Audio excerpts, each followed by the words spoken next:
This presentation is AI Problems in Training. It's meant to identify problems in training to excite those who are likely to be involved in the future of AI. Hopefully we can excite you, and this is targeted at high school students who are already interested in AI. A quick contents guide, target audience, problems in current AI architecture, why it matters, possible solutions, sources, and questions. The target audience is high school students who are likely to build AI in the future.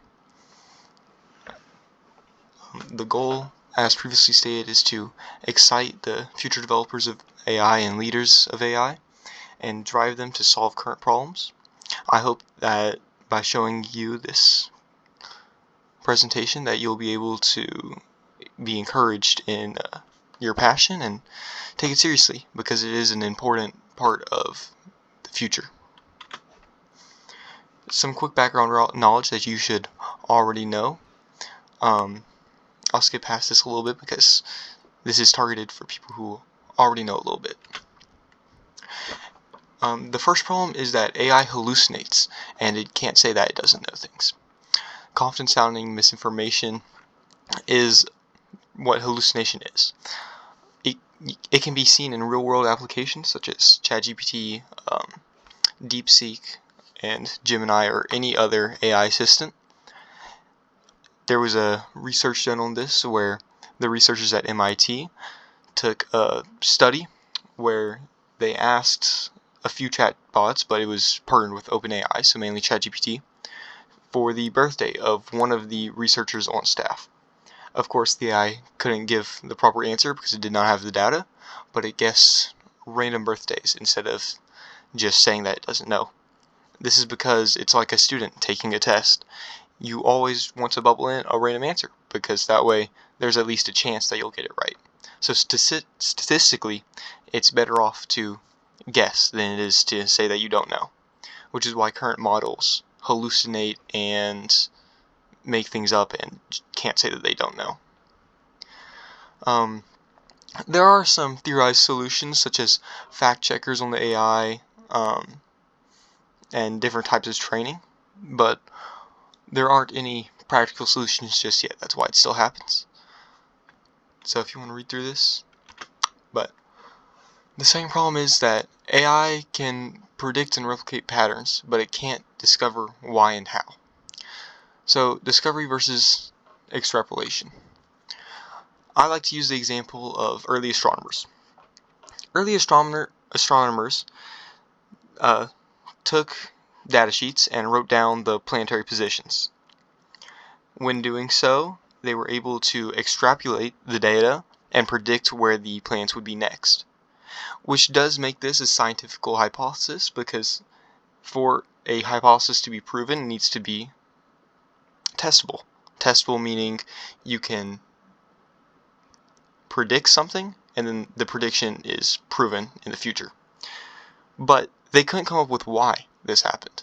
That's where Newton stepped in. Isaac Newton, he discovered the laws of gravity. I say discovered because he didn't make them. That's what all natural things are. They're discoveries. And AI cannot discover things just yet because it only extrapolates data. It can't discover things like Newton could. It can't think like Newton could and come up with new possible solutions. It can only extrapolate the data. So it cannot come up with a reason of why and how like Newton's laws of gravity. This matters because scientific discovery in the AI's future is greatly dependent on this, and if humans want to use it to make scientific discoveries in the future, it needs to be solved. Some possible solutions are hybrid augmented systems that let models use tools for external simulations and deeper reasoning. And hypothesis testing is a very important part of course, the scientific method. It's important that we solve this one. In my opinion, it's one of the more interesting problems. Alright, the third problem, monolithic architecture. So this limits the reasoning and memory, and I like to compare it to a computer. A computer with swappable parts can be upgraded at any time. The maintenance is also like a car. If something in your car breaks down, you can get it replaced. You don't have to replace the whole car. Right now, AI is like a laptop or something like that, where you will have to replace the entire device if something breaks. You will have to replace the entire AI because it's so interwoven amongst itself that you can't pull out certain parts of it. Like you can pull out a piece of a computer or you can pull out a piece of a car and you can replace it with a new, a better, or just a functioning part. That's the main problem. There are also some other problems like long-term memory and modular reasoning. Some possible solutions are neural network module architectures, which of course is the main solution, but no one's been able to truly build a functioning module architecture quite yet. Memory augmented networks are active solutions for creating swap-in intersectable components, but this one is important if we want to bring AI into a place where it is accessible and able to be used and developed further, really. Because right now, when developing an AI, you have to train one. If you overtrain it or something, you can go back to a previous save maybe, or you might just have to restart all over. But if you could swap in and out components, it would be much easier to train new models and specialize models even. If you wanted to specialize a model, which I think is a very important part, because general AI is a large topic and it's something that we are still pretty far from, and I won't go into detail in this presentation, but general AI is something we're quite far from right now. At least I think so. So we'll need to have specialized AI. Also because specialized AI is safer. And there are many reasons why it's useful, but this will help in making that. Why it matters. I've kind of been going through why it matters this whole time, but hallucinations and overconfidence leads to wrong and harmful outputs. If you ask an AI a question, this is why you have to double check it, because it hallucinates and it's overconfident. Only being able to extrapolate limits possible scientific discovery. This is what I said about Newton. He was the first one to discover the laws of gravity because of the way he thought. Everyone else had the data, they just couldn't think of why the things were happening, how the things were happening. Monolithic designs makes debugging and fixing hard. This is why it's important. It's important for the future development of AI. It'll make AI so much smoother and so much easier to develop if we can make modular designs. Of course, these are important because it'll affect everything in the future, and so we need them to be as useful as possible and as accurate as possible as well. Possible solutions. I've been going over these throughout it as well, but reducing hallucination, you can have an external fact checker, so you'll have like layers of AI that will check each other, as well as maybe a non-AI program to just check the truth, but we're not sure quite yet how to fully implement that.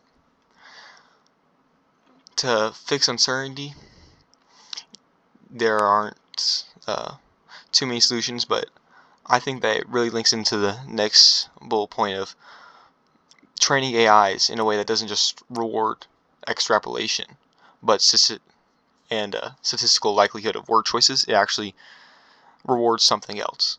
Now, this one is a more theoretical solution because no one's really thought of how to do it yet. No one's come up with any type of solution, but if we can figure out a way to reward AI in something that isn't just extrapolation and statistical likelihood, then it can solve 2 of the 3 problems I laid out here. It will be able to say that it doesn't know because it will no longer be like the student taking a test, which is, I think, a good analogy because students take tests and they guess and they're taught to be confident, but then if they go into a workplace with that same attitude, guessing and confident, they will get burnt for it. You can't make guesses and be overconfident in the workplace because if you make a mistake, there are real consequences.